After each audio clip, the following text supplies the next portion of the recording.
Polemik kasus pembunuhan Brigadir Nofriansyah Yosua Huta Barat atau Brigadir J masih berlangsung.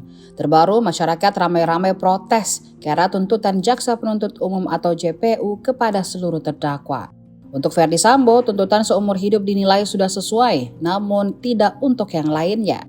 Masyarakat murka karena hukuman untuk Putri Chandrawati hanya 8 tahun seperti Kuatmarum. Padahal diyakini Bu Putri lah sebagai otak dari penghilangan nyawa Yosua. Yang bikin netizen lebih heboh lagi yakni soal hukuman Barada Richard Eliezer atau Baradae 12 tahun penjara dinilai terlalu berat sebagai justice kolaborator.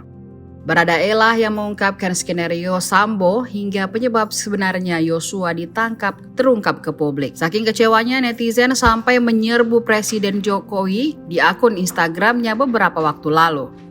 Dikutip tribuntimur.com dari suryamalang.com, Instagram milik Presiden Joko Widodo diserbu netizen seusai pembacaan tuntutan oleh jaksa dalam kasus pembunuhan berencana Nofriansyah Yosua Huta Barat atau Brigadir J.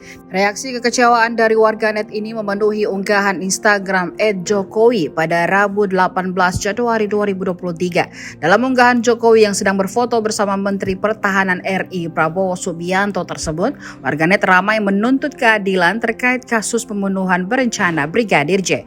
Warganet bahkan mempersoalkan terkait kemungkinan demo besar-besaran terhadap hasil tuntutan sidang Putri Chandrawati dan Ferdy Sambo. Mereka mengaku kecewa dengan pembenahan hukum di Indonesia.